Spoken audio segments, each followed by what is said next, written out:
You awaken inside a tiny windowless room filled with the stifling scent of sweat, fear, and olive oil.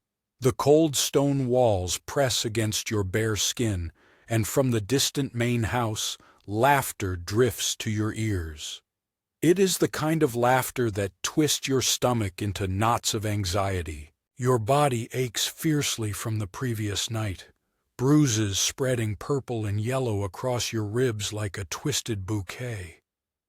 The iron shackle around your ankle has chafed your skin raw, and dried blood flakes away with every slight movement.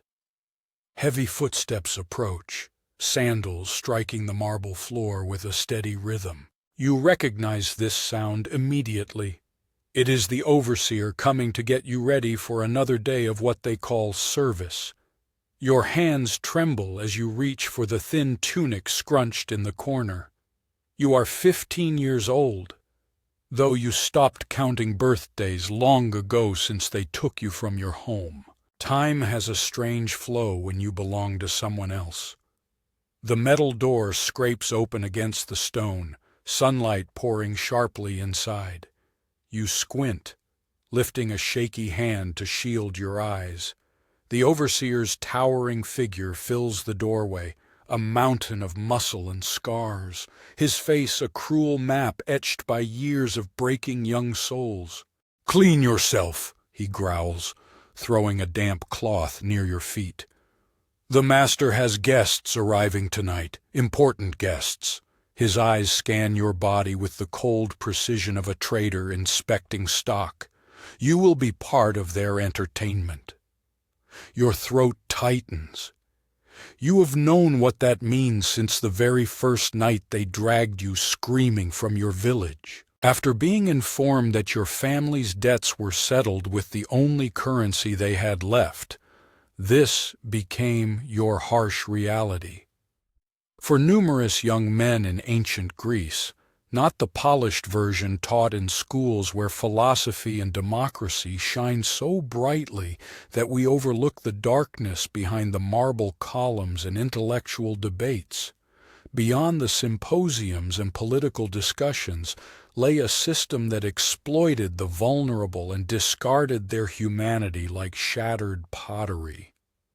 Before we delve into these overlooked stories of endurance and pain, if you appreciate uncovering hidden historical truths, consider pressing that like button and subscribing for more videos like this. Also, please share in the comments where you are watching from. It amazes me that we explore these ancient tales together, connecting across time and distance through our mutual fascination with history. The selection process began long before you fully grasped what was occurring. Perhaps your family had debts to a wealthy landowner. Maybe raiders ravaged your village amidst the endless wars that plagued the Greek world. Or possibly you were born exceptionally beautiful in a society that treated beauty as a resource to be exploited and sold. In the rural settlements scattered throughout the Greek countryside, families existed on a precarious edge.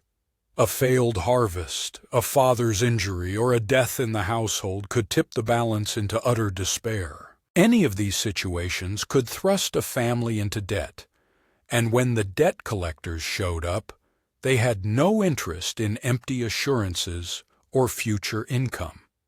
They demanded payment in kind. Imagine a small farming village situated in a valley surrounded by olive groves.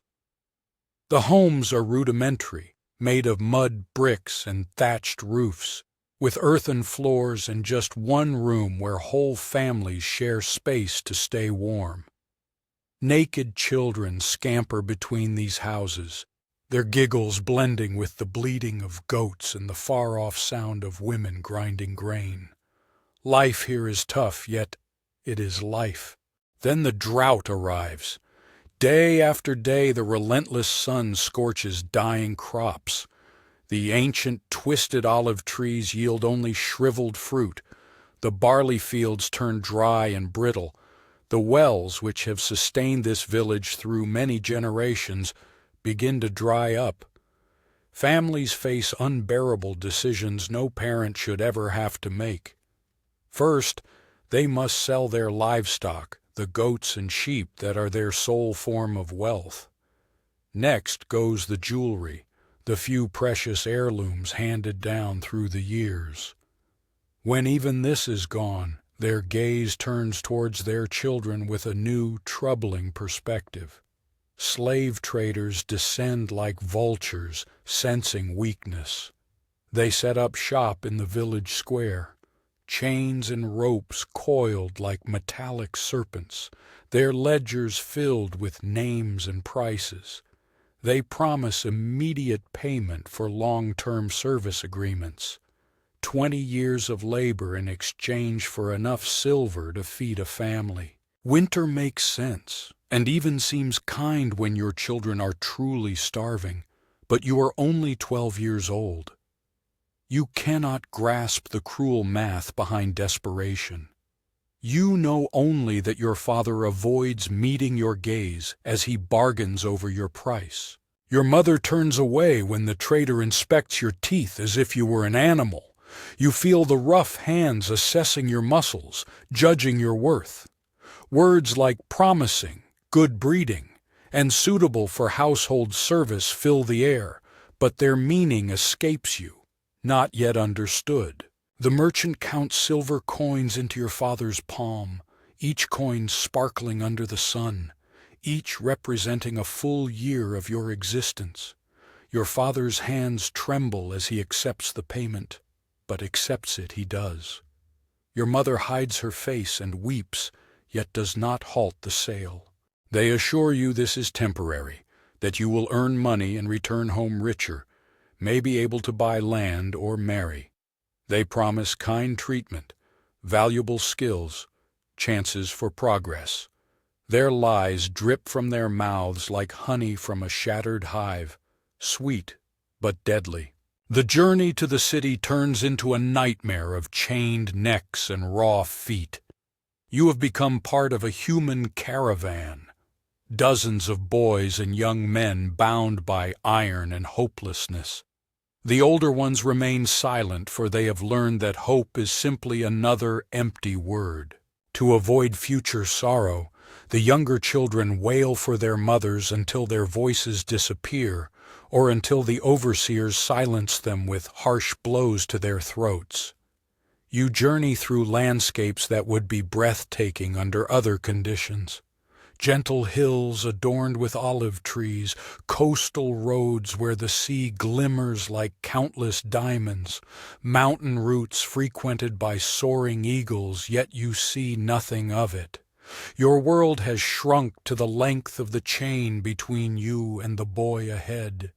You march to the rhythm of footsteps on stone, burdened by the growing realization that you may never return home. At night, they bind you to posts hammered into the earth. You lie on your side in the dirt, listening to the muffled cries of the other boys while feeling the cold iron around your neck, heavy like a destiny you cannot escape.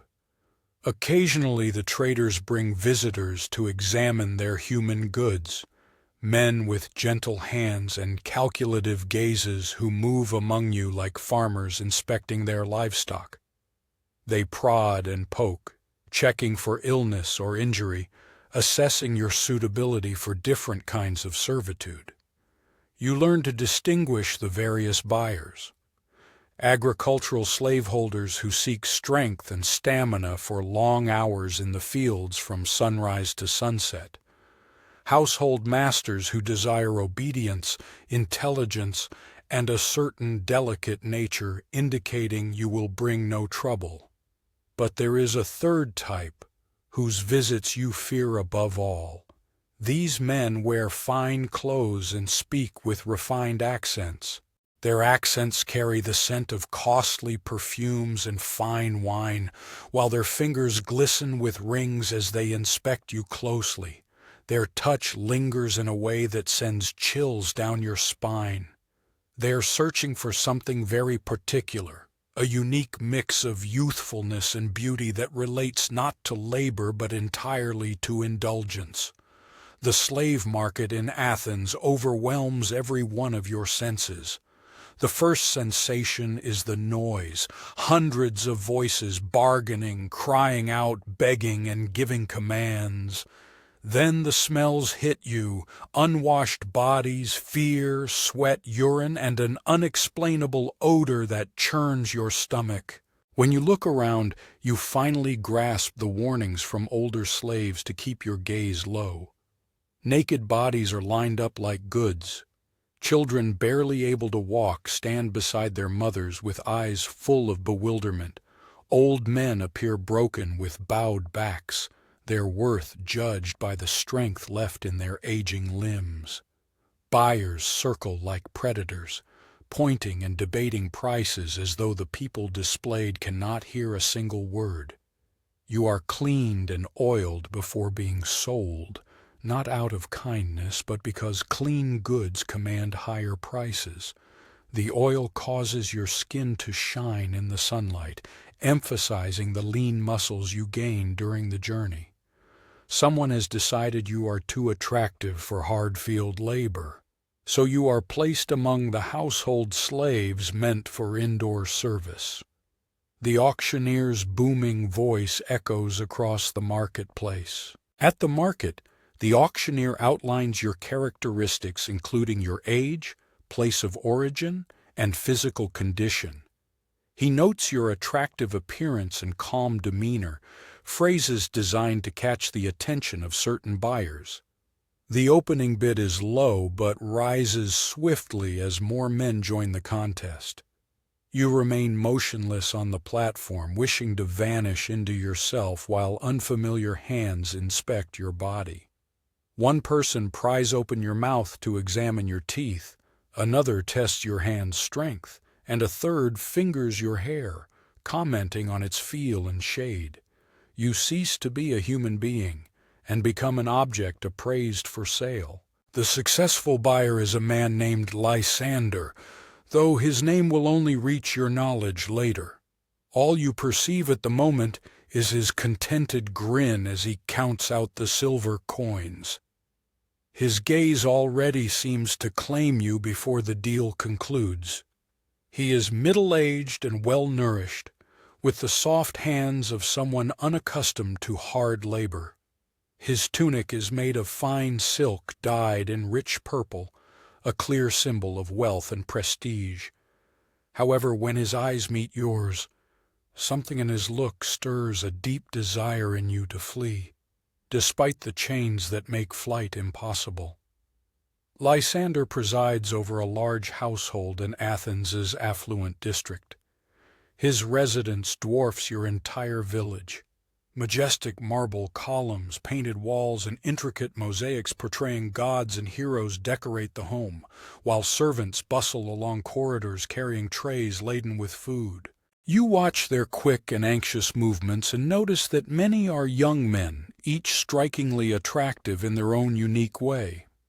They all share the same expression of hopeless resignation, a look you start to identify as the mark of captivity. The overseer who takes you from Lysander is called Demetrius, a former slave himself. Bought at a young age, he climbed the ranks through a mix of intelligence and cruelty.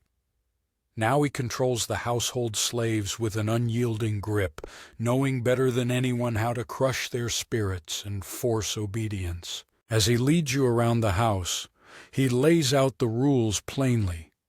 You will be fed twice a day, barley porridge in the morning and bread with olives in the evening. Clean clothes will be given once a week. Bathing, eating, and sleeping will happen only when ordered. You will speak only when addressed and never meet a free person's gaze directly. Refusing any order, no matter how harsh or degrading, is not an option. Then he delivers the chilling part that makes your blood run cold. You are here to serve the master and his guests in any way they demand. This might mean pouring wine, serving meals, cleaning rooms, or offering entertainment. Demetrius shares a cruel smile as he adds that the true nature of this entertainment will reveal itself in time. He warns that some slaves resist at first, but such defiance results only in suffering. Compliance, however, can sometimes bring relief or small favors. Certain advantages include better meals, a warmer place to rest, and possibly even some small personal belongings. Your new living quarters are located in the basement of the building, a row of small rooms where the male slaves spend their nights. Each room contains a straw mattress, a thin coverlet, and a chamber pot. The walls consist of thick stone intended to dampen noise, and you quickly realize the importance of this design. The other slaves greet you with a mix of compassion and caution. There is Marcus, a boy about your age who has endured this place for 2 years. His eyes reveal a depth of sorrow that seems unimaginable for someone so young. Then there is Alexios, older and marked with scars, who shares in quiet tones stories about the distinguished visitors and what they expect from the entertainment provided. Lastly, you meet Philemon, barely 14 but already carrying the haunted look of someone much older. He once belonged to a merchant family until his father's business collapsed and the creditors took everything, leaving him here for 6 months. He is the one who tells you the harsh truth about what truly occurs during the symposiums. In ancient Greek culture, the symposium was a social gathering centered around drinking, where educated men assembled to debate philosophy, politics, and art. These events are remembered as refined occasions full of intellectually rich conversations among the greatest thinkers of antiquity. However, the reality often differed greatly, especially once the wine began to flow liberally and the guests' demands increased. In more private gatherings, slaves were expected not only to serve food and drink, but also to offer themselves. Philosophers who debated the meaning of virtue and justice during the day had no hesitation in indulging in the company of young slaves for their own pleasure at night. The very men who composed elegant poetry about love and honor treated their human possessions like playthings to be used and discarded at will. Philemon recounts the preparation rituals with a detached tone, as if describing someone else's experience. The slaves were bathed and oiled, their skin made smooth and shiny. They were dressed in special tunics, thin fabrics that clung to their bodies, meant more to attract than to cover. Occasionally they wore jewelry such as golden bracelets or necklaces, which marked them as ornamental rather than practical. The symposium began in a formal manner. Guests reclined on couches placed around the room, engaging in conversations about current topics while slaves poured wine and presented elaborate dishes. The discussion could revolve around the nature of democracy, Socratic philosophy, or recent military campaigns. These men were educated and cultured, proud of their intellectual refinement. However, as the night wore on and the wine affected everyone, the atmosphere changed. Deep philosophical talks gave way to cruder amusements. Stories turned into bawdy jokes, serious debates dissolved into boastful displays, and the slaves who had quietly served at the fringes suddenly became part of the entertainment in unexpected ways. They find themselves at the center of attention, beginning with small favors. Pour wine for this guest, massage the shoulders of that one, feed grapes to the man sitting in the corner.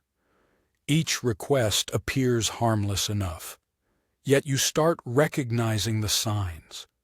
The way conversations quiet when you approach, the lingering touches unrelated to serving wine, how certain guests observe your every move with a predatory gaze. The first time you are chosen for special attention, you are too innocent to grasp what is happening.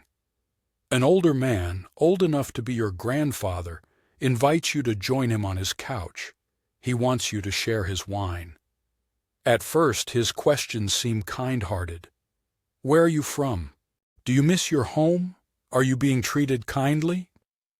His hand rests gently on your shoulder as he speaks, then slowly travels down your back and lower.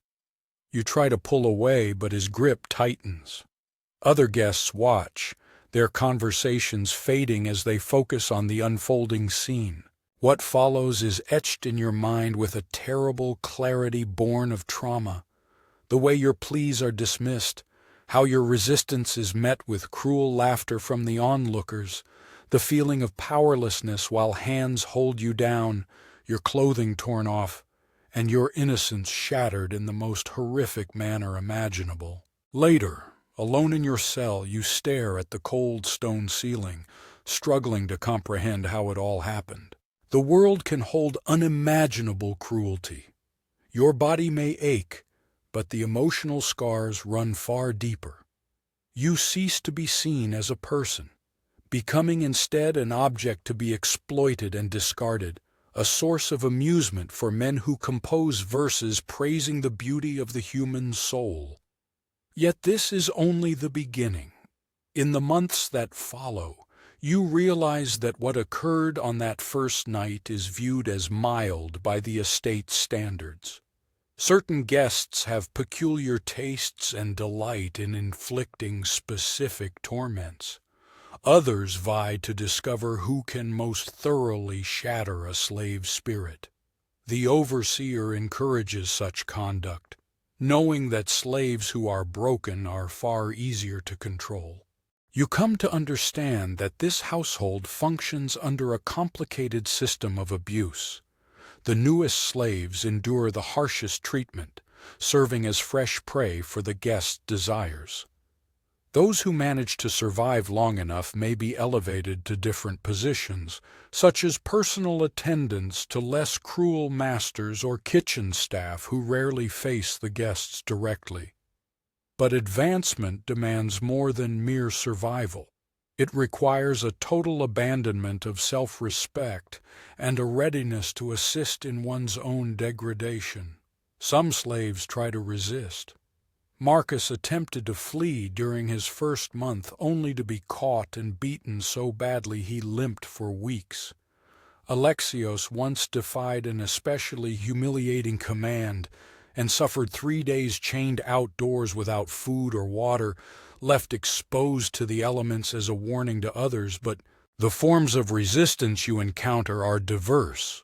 Some enslaved individuals withdraw so profoundly into themselves that they resemble living corpses, present physically but absent mentally. Others develop a kind of desperate cleverness, learning to read their captors' moods and avoid the harshest punishments through keen observation and compliance. A few, the fortunate ones, simply succumb to death, whether from illness, injury, or overwhelming despair, finding liberation in the end. You might witness slaves who cease eating, ignore commands, and stop caring about their survival. Usually, overseers replace them quickly because there is always a fresh supply of young bodies available at the slave markets. The psychological methods used to break enslaved people are as complex as they are brutal. Isolation remains one of the most potent weapons, being severed from anyone familiar, surrounded only by others who share the same helplessness. Fellow slaves might offer some empathy, but they cannot provide real protection or hope. Unpredictability is another harsh strategy. One never knows when they will be called, what will be demanded, or how severe even a minor mistake's punishment might be. This relentless unpredictability fosters a constant state of fear, eroding resistance more efficiently than any physical torture. Yet perhaps the most insidious method is the erasure of identity, stripping away one's original name and assigning a new one, something. It sounds more exotic or appealing to Greek ears when they forbid you from speaking your native tongue or observing your family's traditions. They clothe you in their garments, feed you their cuisine, and compel you to worship their deities. Gradually and deliberately, they erase everything that once defined your identity. The guests who come to the house represent the elite of Athenian society: wealthy traders, government officials, famous philosophers, and celebrated artists, men whose names are recorded in history as significant contributors to human progress. Yet here, within the secluded dining room of Lander, they discard their public images and reveal desires that would astonish their admirers. Take Dionysius, a respected politician renowned for his speeches on justice and civic morality. In public, he advocates for citizens' rights and eloquently discusses the ethical foundations of society. In private, he takes pleasure in humiliating young slaves, making them perform degrading acts while reciting lines from Homer.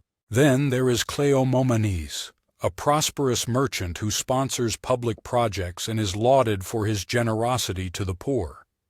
His reputation for charity conceals a penchant for brutality that leaves slaves wounded and shattered. He considers his harshness a form of education, insisting that suffering imparts important lessons about the natural hierarchy of society. Most disturbing of all is Sophist, a philosopher who writes extensively about ethics and the nature of a good life. His public teachings, the text highlights the significance of virtue, self-discipline, and reverence for the divine order. Yet when wine frees a man's speech and clouds his heart, he transforms into a creature who defends every act of cruelty with complex philosophical justifications. Such individuals do not perceive their actions as contradictory, because in their perception, slaves belong to a separate moral realm from free citizens. The qualities that govern relationships among equals do not apply to property. A man might show kindness to his neighbors or peers and exhibit harshness toward his slaves without any feeling of inconsistency. This moral blindness permeates Greek society as a whole. The very culture that created stunning art, revolutionary philosophy, and innovative political systems also accepted the total dehumanization of whole social groups. This contradiction is deliberate and built into the system. The free citizens' leisure that enabled intellectual and artistic pursuits depended entirely on the labor of slaves. Over time, individuals develop survival tactics unimaginable to their younger selves. They learn to interpret delicate cues revealing a visitor's temperament and desires. They discover which actions are likely to bring favor and which provoke reprimand. They perfect the skill of psychological withdrawal, seeming obedient while retreating so deeply inside that their inner self cannot be reached. Yet, survival demands a heavy toll. Every concession to evil gradually erodes an essential part of your inner self. Each moment you give in reinforces the cruel message that you are powerless, insignificant, and disposable. The boy who once laughed while running through olive groves turns into a hollow-eyed young man, drifting through life like a ghost trapped within his own body. Other slaves become your sole family, united by their shared suffering and the instinct to protect one another. You create a quiet system of glances and gestures to warn and comfort each other without drawing the overseer's attention. You share whatever scraps of food you can, take shifts keeping watch during the few hours of rest granted, and hold one another when nightmares become unbearable. Yet even these connections are corrupted by the oppressive structure you live under. The pursuit of the master's approval may cause friends to become rivals. The hope for better treatment can tempt someone to betray a planned escape or to report a fellow slave's minor fault. The very relationships that sustain your sanity also serve as instruments of your subjugation. On some nights, Lying on your straw bed in the darkness, you try to recall your mother's face, but with every month it fades further, replaced by the faces of your tormentors. You attempt to remember your father's voice, but it is overwhelmed by the laughter of the masters and the cries of other slaves. Your past slowly slips away, as distant as a barely recalled dream, while your current nightmare stretches endlessly into an unimaginable future. The physical torment is relentless and diverse. Some guests favor subtle psychological control, domination that leaves no outward scars but carves deep wounds within the soul. Others are more straightforward, employing fists, lashes, and heated metal to mark their possession on the bodies of slaves. There are also those who delight in complex tortures that merge physical agony with sexual degradation in ways beyond description. Yet it is the casualness of the cruelty that proves most shattering. A guest might interrupt a philosophical conversation to strike a slave simply out of boredom. Another might break away from reciting poetry to demand progressively humiliating performances as part of the evening's entertainment. The violence is neither passionate nor personal. It is as routine as pouring wine or lighting lamps. Slaves learn to regard their own bodies as alien objects, things that house their minds but do not truly belong to them. You develop the ability to watch yourself during the worst moments with a kind of detached curiosity, as if floating above your own pain. This is a survival tactic, but it exacts a cost, a growing disconnection from your own humanity, reflecting the way your masters perceive you. As your second year in the house begins, you notice shifts in yourself that extend beyond the obvious. Physical wounds have changed your voice, making it sound duller and more guarded, stripped away from the regional accent that once identified you as a child of the Highlands. Your posture has altered as well, now carrying the stooped shoulders and lowered gaze of someone who has learned that being noticed brings more pain. Even more unsettling are the shifts in your mindset. You find yourself instinctively analyzing the desires and feelings of those who live freely, even though they hold no authority over you. Sudden noises or movements make you flinch, and you feel thankful for minor mercies. A little extra food, a guard who is indifferent rather than cruel. This mental conditioning may be the system's greatest achievement. It produces captives who obey not just out of fear, but who internalize their helplessness so deeply that rebellion seems impossible. The rulers do not have to constantly oversee or threaten because those under control have become their own enforcers. Yet amidst this atmosphere of deliberate dehumanization, small forms of defiance endure. Prisoners find subtle means to preserve their sense of self and humanity. They exchange tales of their homelands, nurturing memories that their oppressors try to erase. They fashion art from whatever scraps they can find, tiny sculptures concealed within walls, melodies hummed softly to avoid detection, poems created in languages their captors cannot decipher.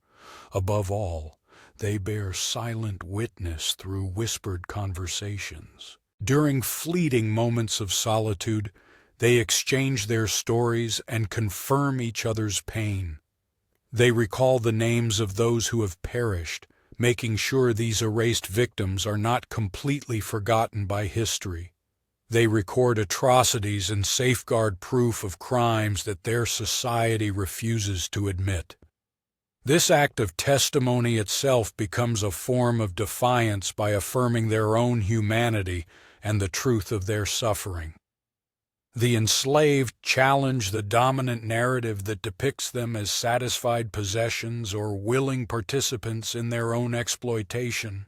They keep alive the hope that one day their accounts will be heard and their reality acknowledged. Yet this defiance demands immense bravery and carries mortal dangers. Slaves caught speaking their native tongues risk having their tongues removed. Those found sharing food or showing kindness to other slaves could be separated from loved ones or sold to harsher owners. The very efforts to preserve dignity also attract punishments meant to annihilate it. The house itself acts almost like a character. Its grand marble corridors resonate with the echoes of countless souls lost. Its ornate walls hide rooms where unspeakable horrors take place nightly. The exquisite mosaics and vivid frescoes create a disturbing contrast to the suffering sheltered inside. In this space, art and horror coexist, mirroring the deeper contradictions in a civilization founded on such cruelty. In the third year, witnessing the suffering of others triggers a deep fracture within you, one you never thought possible. This happens during an elaborate gathering meant to honor a military victory over a neighboring city-state. The crowd is larger than usual, their revelry louder, their cruelty more inventive and demanding. You are summoned before a circle of young aristocrats, barely older than you but already intoxicated by wine and inherited authority. They have created what they call a game, a competition to see who can provoke the most amusing reactions from their human playthings. Each participant takes turns giving commands increasingly degrading, all while tallying up points as if playing children's knucklebones. As you perform this humiliating act, something deep within your worldview is altered. You cease to view yourself as a person forced to survive horrors, and instead become what they perceive you to be, an object for their entertainment. The fragile connection tying you to the boy who once tended goats in mountain fields is severed completely. This mental death brings a strange sense of relief, since having no hope or dignity left means no more pain in surrendering. You transform into the ideal servant, anticipating desires before they are spoken, accepting any abuse without defiance, living in a state of total submission that demands no thought or feeling. The overseers recognize this change and reward it by providing you with finer garments and more consistent meals. Your cell has a genuine window through which other slaves peer at you with a blend of envy and dread. They recognize what you have become and grasp the cost you paid for these small comforts. Despite this state of emotional dullness, fragments of awareness remain. You observe the household's routines with the detached curiosity of someone watching a performance. You detect recurrent behaviors among the guests, cycles of cruelty and excess, following familiar patterns. Gradually, you come to comprehend the economy of suffering that sustains this system. The house thrives on a steady influx of new victims. Young slaves seldom survive beyond a few years before they are either broken beyond repair or grow too old for their master's tastes. Some perish from illness or injury. Others are sold to gladiator schools or mining camps once their attractiveness fades. A few vanish mysteriously one night, their destinies unrecorded and unnoticed. This constant turnover demands frequent trips to the slave markets. Occasionally, you accompany Demetrius on these journeys, serving as proof of what adequate training can achieve. The irony is sharp. The once frightened boy trembling on the auction block now assists in evaluating fresh captives for his master's collection. You observe the fear in the young faces but feel nothing.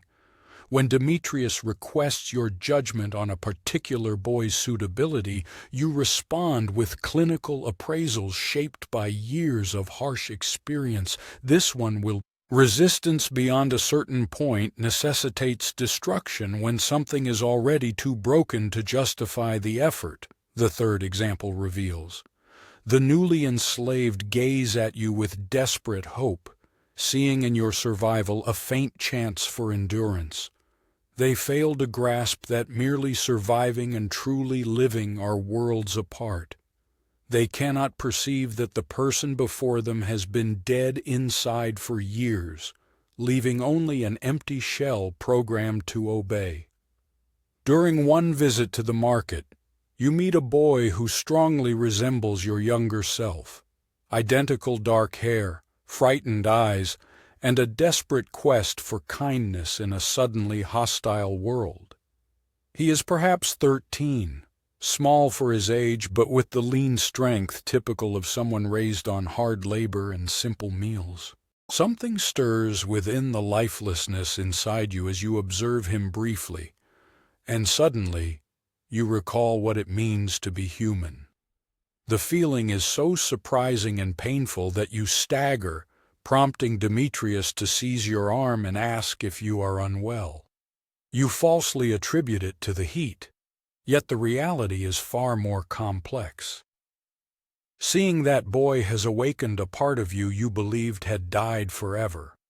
Not hope exactly, but a realization that the person you once were deserves to be mourned, that the life stolen from you mattered even if no one else ever saw it. The boy is bought by another household, sparing you the agony of witnessing his fate, but his image lingers in your mind for weeks, invading your dreams in a way you have not experienced for a long time. With many years behind you, you find yourself recalling your mother's meals, your father's laughter, and the sensation of the breeze touching your face as you sprinted across alpine fields. These recollections are perilous because they disrupt the protective numbness that helps you keep going. Yet they also signal that fragments of your true self, hidden deep beneath your perfected obedience, still linger. The dilemma becomes whether those pieces deserve to be saved or if total surrender would be a kindness. The answer unfolds during another gathering, this time calmer than usual. The attendees are elderly gentlemen, philosophers and politicians, deeply engaged in serious conversations about justice and the perfect society. You pour the wine and quietly observe their arguments with the practiced invisibility of someone seen as mere property. They debate the works of a renowned thinker, discussing whether virtue is something one can learn or an inherent trait.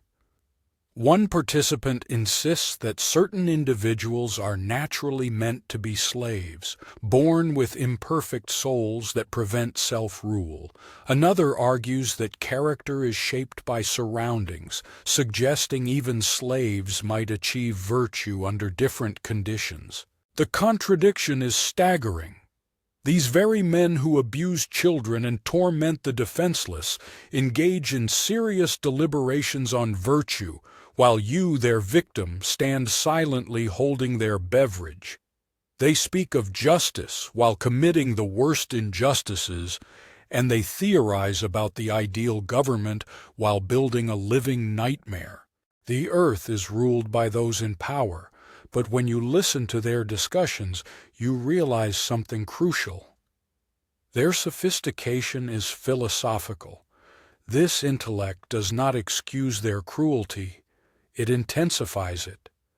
They possess the mental ability to grasp the immorality of their deeds, yet they choose darkness regardless. They are not uninformed savages acting on impulse. They are educated fiends who have justified their horrors. This understanding brings a curious clarity. You now see that this system is not born from ignorance or archaic thoughts, but from intentional decisions made by people who understand better but opt for worse. The beautiful art, the deep philosophical debates, the political advancements, all these are not signs of moral advancement. They are merely diverse human expressions that live alongside boundless cruelty. Years go by in this clear-eyed hopelessness. You master the skill of invisible service. moving through the household like a spirit that occasionally takes solid form when necessary. You observe younger slaves arriving and breaking, noting the endless cycles of brutality and exploitation that remain unchanged. You witness the never-ending parade of respected individuals who discard their public facades behind closed doors. On some nights, you stand by your small window and gaze at the same stars you once saw from your family's rooftop. You wonder whether your parents are still alive, if they remember you, if the world beyond has changed at all. Have you ever reflected on the son they traded to survive? You picture your brothers and sisters having grown up, maybe with children of their own. They share tales about the sibling who left when they were young. But now these memories no longer bring sorrow. They resemble distant melodies, lovely yet disconnected from your present life. You have learned to enjoy them without yearning for what they symbolize. This becomes a kind of meditation, the skill to keep memories without clinging to them. The end comes quietly, without any fanfare or alert. You might be around 25 now, although your exact age has lost its importance in this place where time is counted by suffering instead of changing seasons.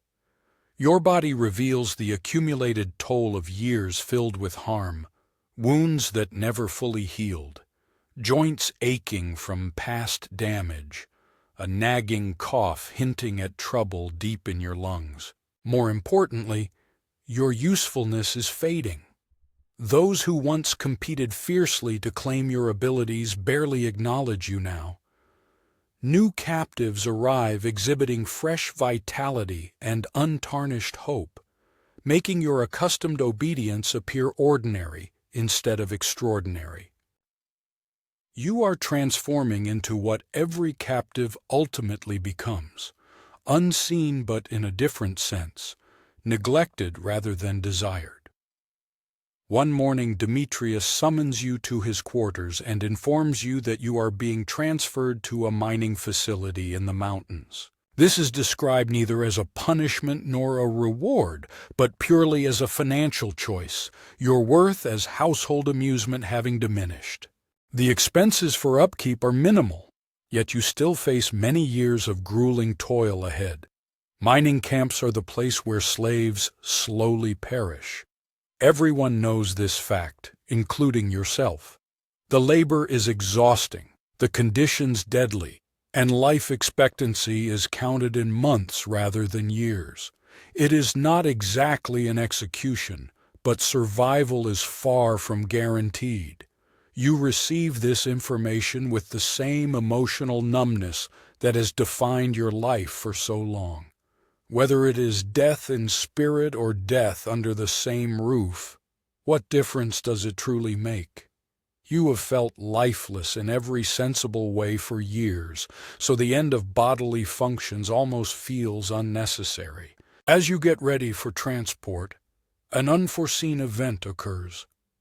Marcus, the boy who arrived at the camp around the same time as you, approaches on your final night in the familiar cell.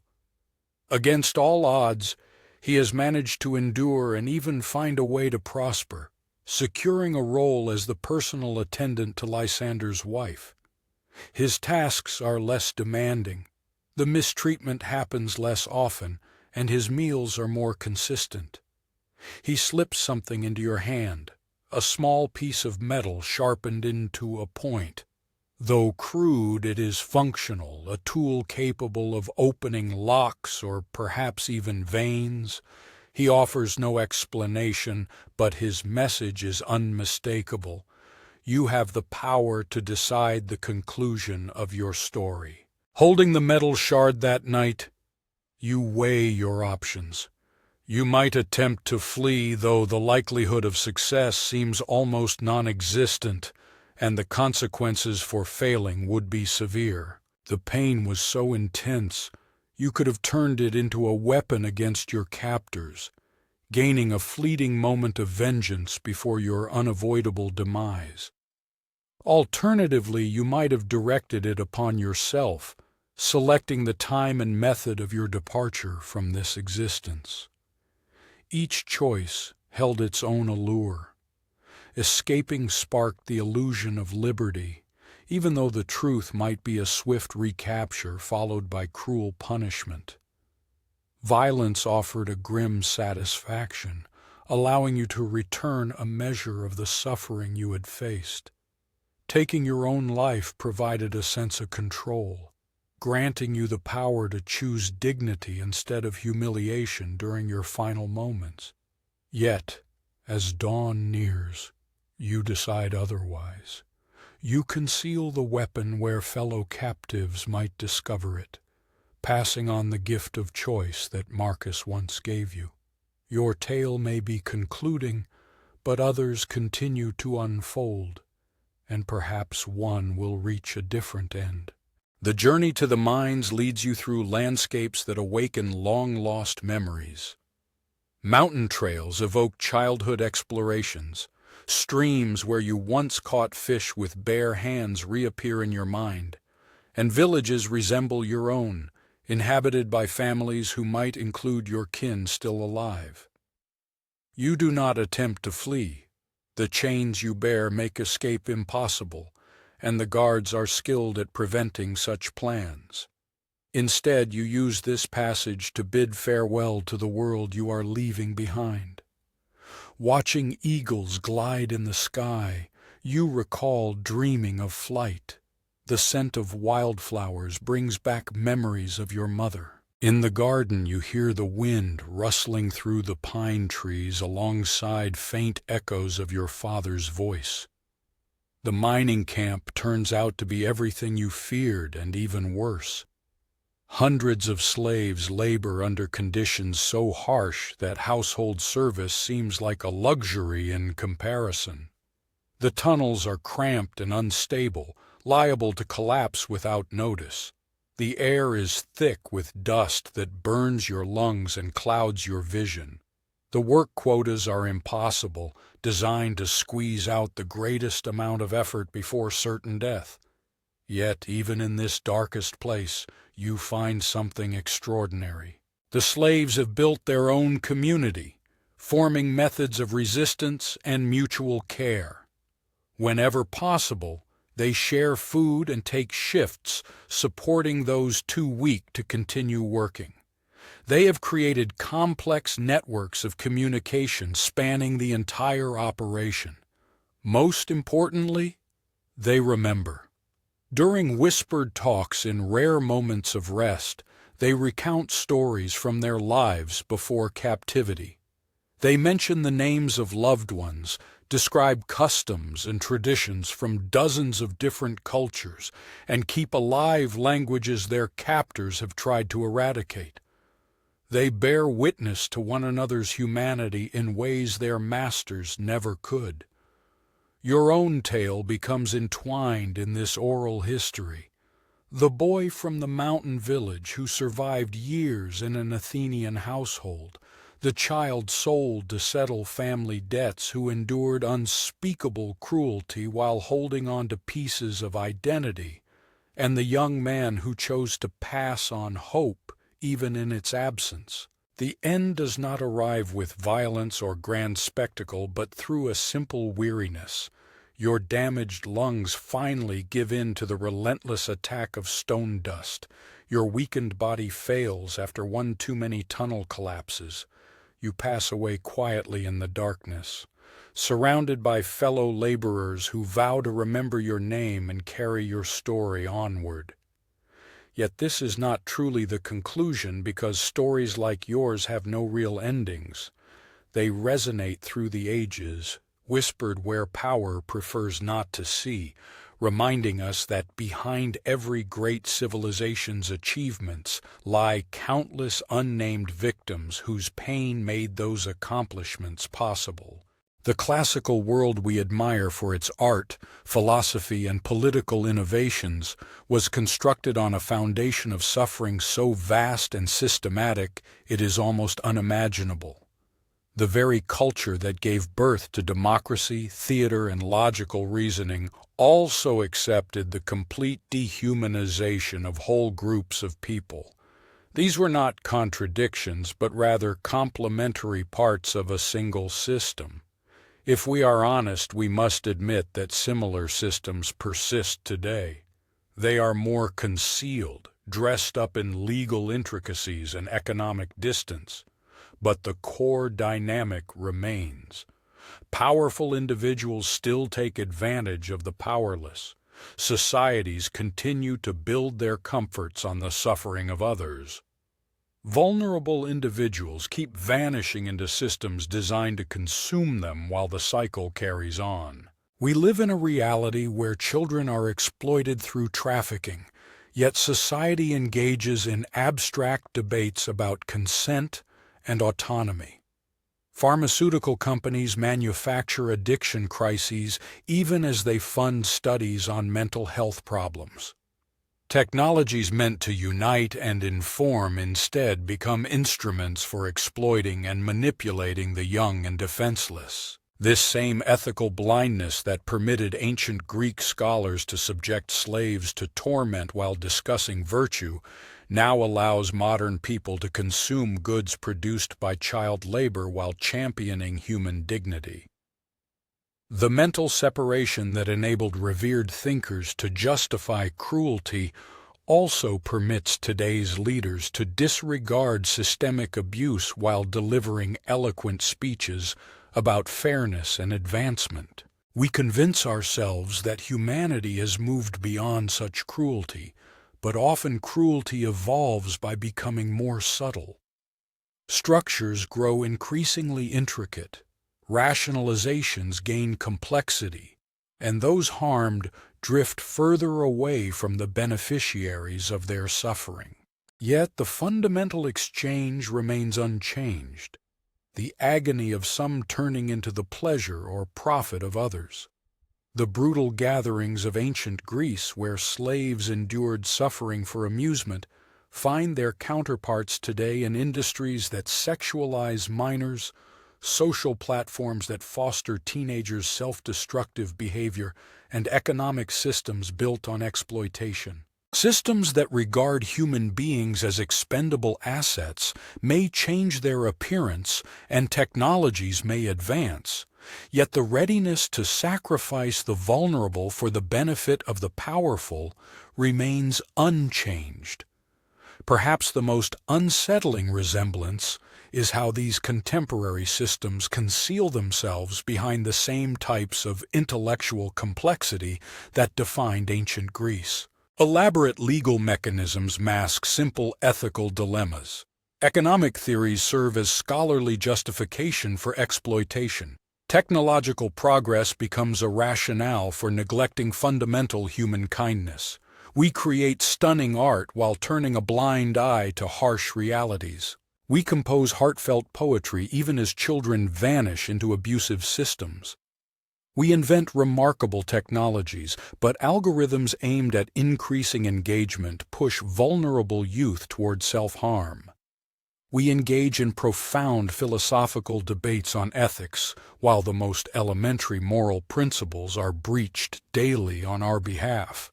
The boy whose tale we followed throughout these pages perished unnoticed in a mountain mine, his name erased and suffering omitted from official records, his voice suppressed by those who deemed it inconvenient. Nonetheless, his experience resonates across time through the stories of all who have been dehumanized for someone else's gain.